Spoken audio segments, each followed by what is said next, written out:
अरे ओ गंवार औरत, कहाँ मर गई? सुनाई नहीं दे रहा? दिख नहीं रहा कितनी देर से आवाज लगा रहा हूँ।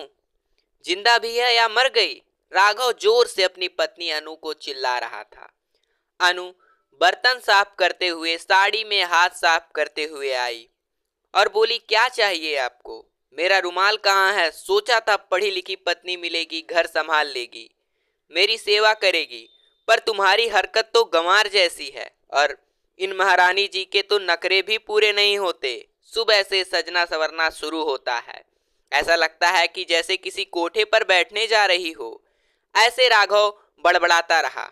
कुछ देर शांति रही, फिर चिल्लाने की आवाज आई, नाश्ता कहाँ है? या अभी होटल से मंगवाना पड़ेगा? तभी अनु गरम गरम आलू के पराठे और दही लेकर आई। तभी ऐसा लगा कि राघव ने कोई चीज दीवार पर दे मारी हो, शायद नाश्ते की प्लेट। अरे मिर्ची की थाली उधेड़ दी है पराठे में, पति चला जाएगा तो ठूस ठूस कर खाना। बेचारी अनु धीरे से बोली, अच्छा सादा पराठा ले आती हूँ। नहीं चाहिए मुझे कुछ अब, मैं शाम को इस घर में आऊंगा ही नहीं। अनु ने कहा, कैसी बात कर रहे हैं आप? यूं इस तरह से भागे घर से जाएंगे तो मेरा गले का निवाला कैसे उतरेगा? राघव ने कहा, मरो जाकर। अनु के गाल पर एक तमाचा दिया और पिछवाड़े के दरवाजे खोलकर अपनी गाड़ी स्टार्ट की, जैसे किसी जंग पर जा रहा हो। ऐसे मौके पर राघव अक्सर गाड़ी तेज रफ्तार में ही चलाता था। अम्मा सहित पूरा परिवार आंगन में आ गया था। नन्हा हर्ष अपनी माँ यानी अनु की जेठानी के पल्लू में मुंह छिपाए खड़ा था। अक्षर अनु और राघव के झगड़ों के सुनकर परिवार के सभी सदस्य तो क्या, आस पड़ोस के लोग भी इकट्ठा हो जाते थे। पर क्या मजाल कोई एक शब्द भी कह सके। फिर अनु की जेठानी प्रिया ने अपने पति पंकज की तरफ देखा कि शायद पंकज कुछ कहे, पर नहीं, अपमान का घूंट पीना पंकज को भी आता है। उधर अम्मा जी को भी देखकर यूं लगता है जैसे तिरस्कृत होने के लिए ही उन्होंने राघव को पैदा किया था। वह भी मौन थी। चिढ़कर प्रिया ने ही अपना मौन तोड़ा और बोली, एक दिन आपका भाई एक सीधी सादी लड़की को भी जान से मार डालेगा, लेकिन आप लोग कुछ मत कहिएगा, यूं भूत बनकर खड़े रहिएगा। न जाने इतना अन्याय कैसे देखा और सहा जाता है इस घर में। गुस्से से प्रिया की आवाज कांप रही थी। उधर बेचारी अनु सिसक रही थी।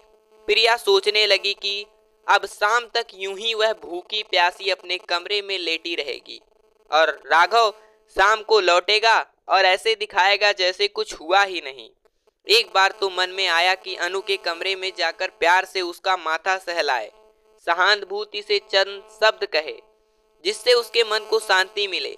पर अनु ऐसी स्वभावमानी औरत को यह सब अच्छा नहीं लगता था। होठ सिलकर मंद मंद मुस्कुराते रहना अनु का स्वभाव बन गया था। क्या मजाल जो राघव के विरोध में कुछ कह सके। प्रिया अपने कमरे में बैठे अतीत के पन्ने पलटने लगी थी।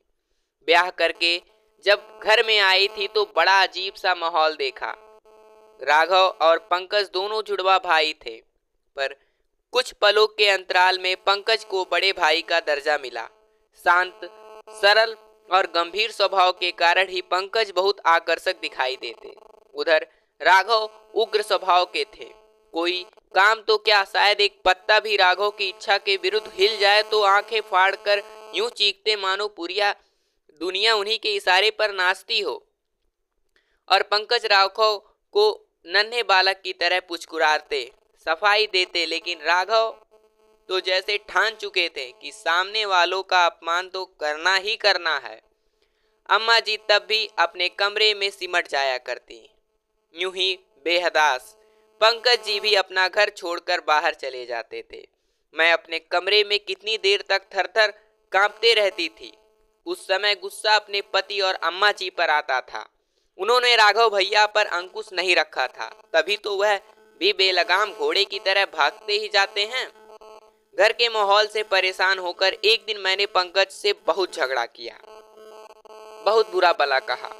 राघव को पंकज पर शांत रहे गंभीर स्वर के साथ अपने चेहरे पर मुस्कान बिखेर कर बोले, प्रिया, यदि राघव की जगह तुम्हारा भाई होता तो तुम क्या ऐसे करती?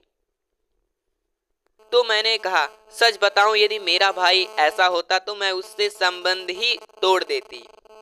हाँ पंकज, हमारे परिवार में बच्चों को ऐसे संस्कार किए जाते हैं कि वह बड़ों का अनादर करे ही ना, समझे आप। गुस्से के आगोश में मैं बहुत कुछ कह गई थी। अब मन थोड़ा शांत हुआ तो खुद को ही समझाने लगी कि मेरे पति भी इस परिवार के हैं, कभी दुख नहीं पहुंचाया उन्होंने किसी को, फिर राघव का व्यवहार ऐसा क्यों है। एक दिन अम्मा जी ने अखबार रद्दी वालों को बेच दिए थे। कुछ दिनों के बाद राघव को किसी खास दिन का अखबार चाहिए था। चिल्ला पड़े अम्मा जी पर। जैसे पंकज जी ने उन्हें शांत कराते हुए कहा, आज ऑफिस की लाइब्रेरी से तुम्हारे न्यूज़पेपर ला दूंगा। फिर भी राघव की जुबान एक बार शुरू हो जाती तो शांत करना आसान नहीं होता। गालियों की बौछार कर दी उन्होंने अम्मा जी पर। अम्मा जी चकरा कर गिर गईं और फिर मैंने अम्मा जी को संभाला और पंकज जी न्यूज़पेपर लेने चले गए और मैंने डॉक्टर को भी बुला लिया था। मैं उनके सिरहाने बैठी यही सोचती रही कि कितना कठोर दिल का व्यक्ति है, संबंधों की गरिमा तक भी नहीं पहचानता। दिन बीतते गए। राघव की शादी के लिए अम्मा और पंकज जी परेशान थे। पंकज अपने भाई के लिए अच्छे घर की सुंदर और शिक्षित लड़की चाहते थे। अम्मा जी तो चाह रही थी कि मैं अपने मायके से ही किसी रिश्तेदार की लड़की को अपनी देवरानी बना लूं, पर मुझे तो राघव का स्वभाव अच्छा ही नहीं लगा। इस कारण से मैं जानबूझकर कौन दलदल में फंसेगा, यही सोचकर मैं रहने दी। एक दिन पंकज जी ने मुझसे कहा, प्रिया, राघव के लिए कोई अच्छी सी लड़की देखो। मैं आश्चर्य से पंकज का चेहरा देखने लगी। समझ नहीं पा रही थी कि वह वास्तव में गंभीर हैं या यूं ही मुझसे मजाक कर रहे हैं। फिर मैंने कहा, राघव का स्वभाव से तो वही औरत गुजारा कर सकती है जिसमें समझौता और संयम रखने की भावना कूट कूट कर भरी हो। घर हो या बाहर, गुस्सा होते उन्हें एक पल भी नहीं लगता। उनकी पंकज से कहा, उनकी शादी किसी ऐसी लड़की से करवाओ जिसमें संयम और कूटता का विश्वास भरा हो। प्रिया ने पंकज से कहा कि उनकी शादी भले ही करवाओ, लेकिन देवरानी जी की स्थिति के बारे में सोचा है, कल्पना की है कभी? पंकज, जब वह घर के शांत वातावरण को युद्ध भूमि में बदलता देखेगी, मैं तो डरकर तुम्हारी शरण में आ जाती हूँ, पर उस बेचारी का क्या होगा। मैंने बात तो सही की थी, पर पंकज यह सुनकर गंभीर थे। मेरी सोच चाहे कुछ भी हो, पर पंकज के प्रिय भाई और अम्मा जी के लाडले सुपुत्र और दोनों की दृष्टि में उनका अपराध क्षमा था। वैसे लड़का पढ़ा लिखा हो और नौकरी करता हो और अच्छे घर से हो तो रिश्ते की कोई कमी नहीं होती। राघव दिखने में हैंडसम था, साथ ही सारंगपुर वाले कमलाकांत की बेटी अनु सभी को बहुत अच्छी लगती थी। जब रिश्ता तय हुआ तब मैं सोच रही थी क्या देंगे राघव अपनी पत्नी को। उनके मुंह में तो सिर्फ बम है जो किसी के दिल को भी पीड़ा दे सकता है। अनु के भाग्य में हमारे घर ही आना लिखा था।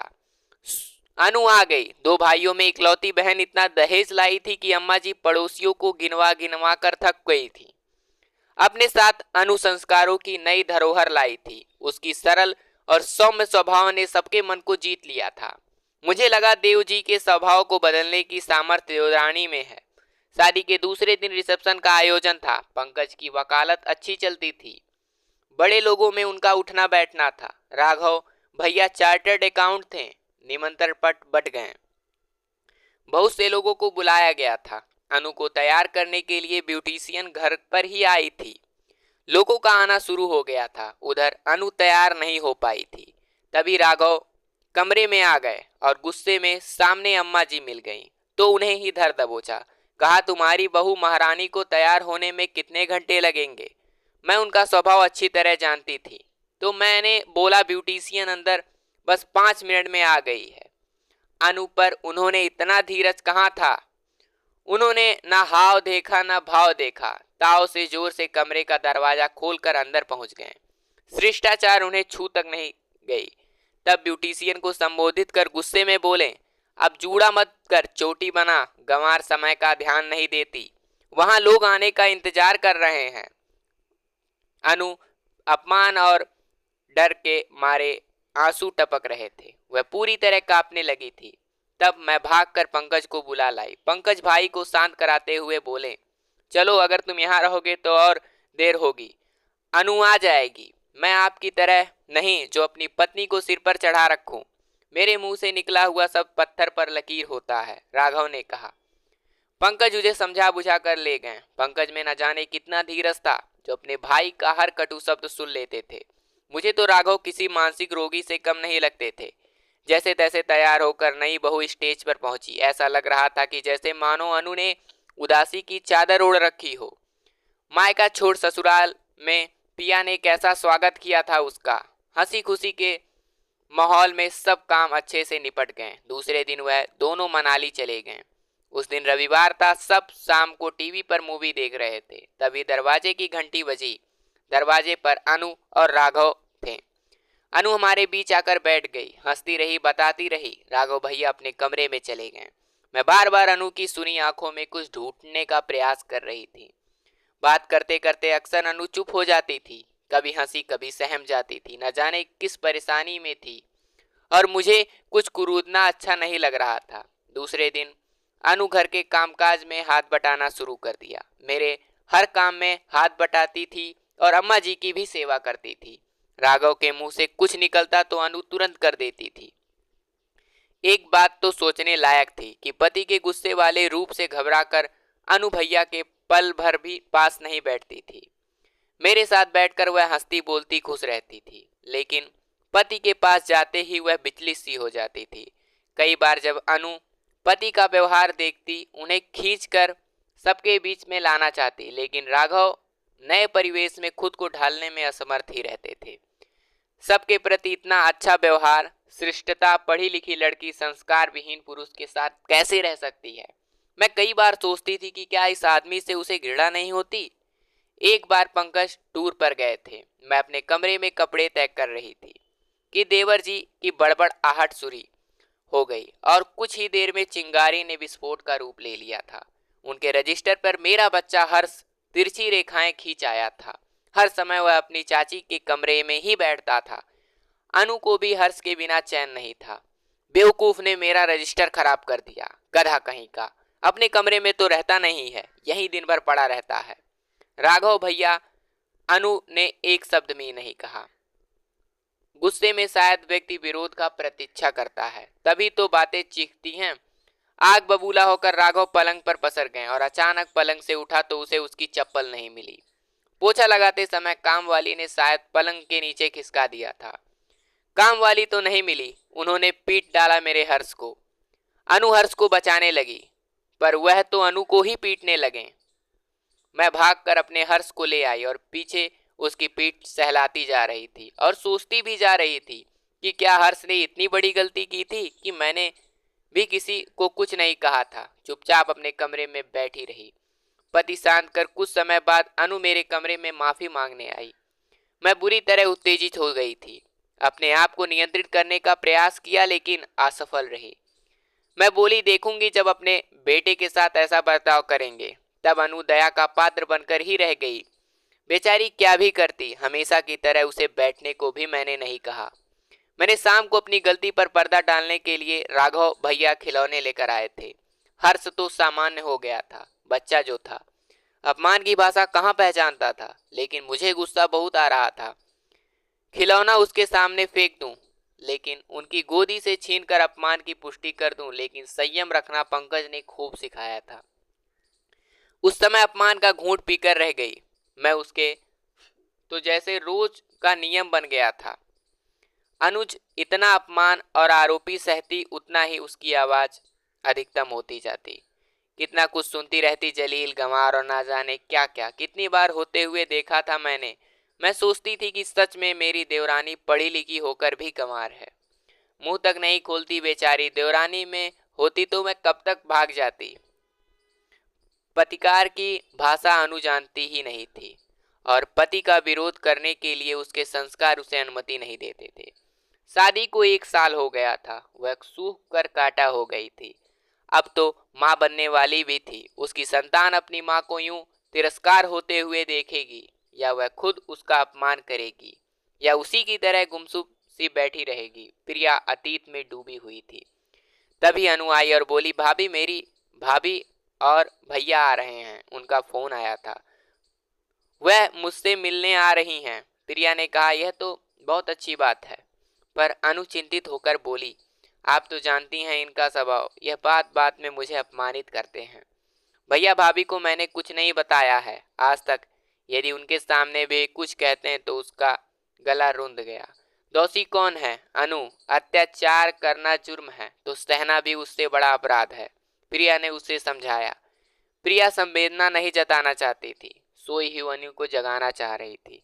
प्रिया ने आगे कहा, पति को सब कुछ मानकर पैरों की जूती बनकर जीवन नहीं काटा जा सकता। अनु, पति पत्नी का व्यवहार दोस्त जैसा हो तभी वह सुख दुख के साथी बन सकते हैं। अनु अवाक सी प्रिया की ओर देखती रही। अगले दिन सुबह जल्दी उसके भैया भाभी आ गए। वह बहुत ही अच्छे थे, सबके लिए उपहार लाए थे। तभी अनु को दुलारते तो कभी राघव को।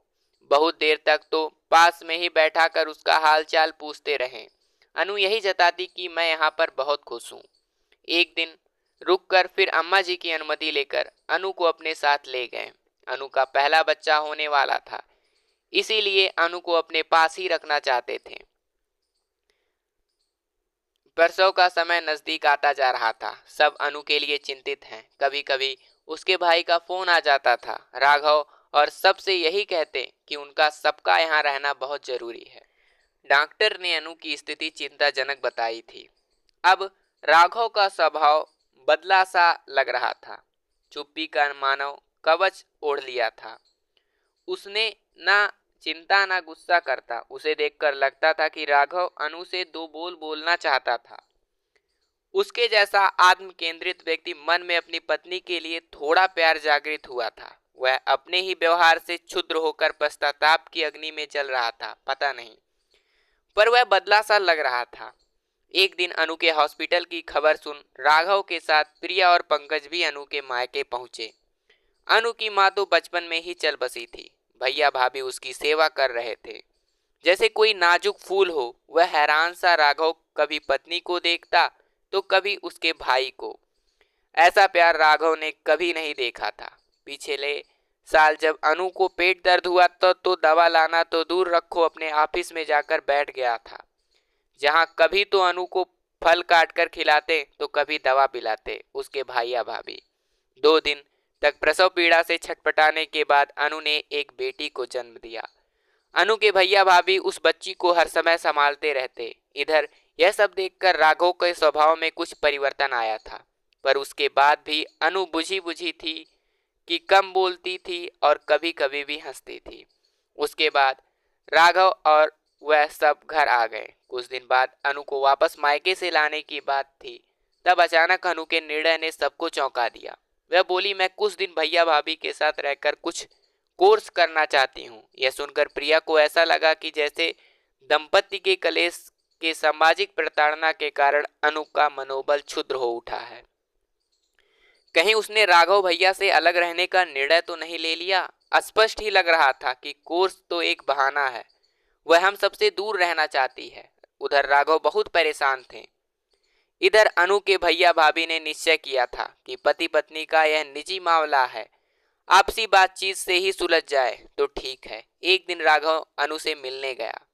प्रिया भी उसके साथ गई थी। अनु कमरे में बेटी के साथ बैठी थी। प्रिया बाहर बैठी हुई थी। उसे राघव और अनु की बातें सुनाई दे रही थी। राघव ने कहा, मुझे माफ कर दो, लेकिन अनु फिर भी चुप बैठी रही।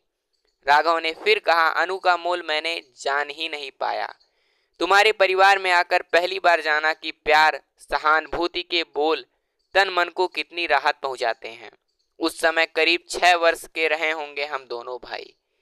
पिताजी का साया सिर से उठ गया था। उनकी मृत्यु से माँ विचित्र सी हो गई थी। माँ घर को पूरी तरह संभाल नहीं पा रही थी और ऐसे समय रिश्तेदार कितनी मदद करते हैं तुम जान सकती हो। माँ का पूरा गुस्सा तब मुझ पर उतरता था। मुझे लगता था कि वह मुझसे नफरत करती हैं। ऐसे कैसे हो सकता है? कोई माँ अपने बेटे से नफरत कैसे कर सकती है? अनु ने कहा, माँ इसीलिए ऐसा करती थी कि शायद पिताजी की मौत का जिम्मेदार मुझे मानती थी। उस दिन मैं अपने दोस्तों के साथ पतंग उड़ा रहा था। पतंग तार में उलझ गई। मेरा दोस्त निकालने गया, तार से उसे करंट लगने लगा। पिताजी उसे बचाने आए। दोस्तों तो बच गया, पर पिताजी नहीं बच सके। मैंने यह सब कहा था, तुम्हें नहीं माने, कभी नहीं कहा, पर एक बार ताऊ जी ने ऐसा मुझे कहा था। माँ ने मुझसे ये बातें कभी नहीं कही। बाद में मैं महसूस करने लगा और अंदर ही अंदर हीन भावना से ग्रस्त हो गया। पंकज भैया क्या विरोध नहीं करते थे? अनु ने पूछा। अनु, जब इंसान को अपने पूरे मौलिक अधिकार खुद ब खुद मिलते हो ना, तो वह दूसरी ओर ध्यान नहीं देता। मुझे भी ऐसा महसूस होता। शुरू शुरू में चिड़चिड़ाहट होती, मुझे बेसुध हो उठता माँ के इस व्यवहार पर, लेकिन बाद में मैं अपनी चीख कर चिल्लाकर अपना गुस्सा प्रकट करना शुरू कर दिया। बच्चे से अगर उसका बचपना छिन जाए तो उसे इसी प्रकार की उपेक्षा करना नीरस सा लगता है। धीरे धीरे मुझे दूसरों को नीचा दिखाने में मजा आने लगा। बीमार व्यक्ति को दुखी करने में मुझे खुशी की अनुभूति होती थी। कई बार तुम्हें प्यार करना चाहा तो मेरा हाव मेरे आगे आ जाता था। जिस अभाव को कभी महसूस नहीं किया उसे बात कैसे कर सकता था। अपनी बच्ची को मैं खूब प्यार दूंगा, विश्वास दूंगा, समाज में अच्छा जीवन बिता सके, उसे इस पूरे वातावरण से हमेशा दूर रखूंगा। अब घर चलो। अनु और फूट फूट कर रोने लगा। अब कुछ सहज हो उठी थी अनु। राघव के प्रति दया का मन बना चुकी थी अनु। समझ गई थी कि गुस्सा और हीन भावना का बीज राघव को अंदर से खोखला बना दिया है, उसके भीतर असुरक्षा की भावना भर दी है। फिर इसी से आत्मविश्वास डगमगाने लगा। इसीलिए शायद वह उत्तेजित हो उठते थे और चिल्लाने लगते थे। बाहर बैठी प्रिया की आंखों से आंसू आ गए थे। इतने आक्रोशित इंसान के दिल में इतना दर्द प्रिया या कभी समझ ही नहीं पाई। आज उनका खुद के बच्चे का बचपन ऐसा ना हो जाए, यह सोचकर उनके मन से सारे आक्रोश बाहर निकल गए। अनु घर वापस लौट आई थी। अनु और प्रिया दोनों मिलकर राघव को सहज करने की कोशिश करते थे। सबके साथ बैठाने को कहती, माँ के साथ समय व्यतीत करने को कहते। पंकज भी राघव के इस बदलते व्यवहार को देखकर बहुत खुश थे। माँ राघव के साथ ज्यादा से ज्यादा समय बिताते, उससे अच्छी अच्छी बातें करती, उसे बहुत प्यार से सहलाती थीं, उसके सिर पर तेल लगाती थीं। राघव धीरे धीरे अपनी पत्नी की सोच से परिवर्तन महसूस करने लगा। राघव अपनी गुड़िया के साथ बहुत खुश था। आज प्रिया को ही नहीं लग रहा था कि यह वही राघव है जो बात बात पर गुस्सा होता था।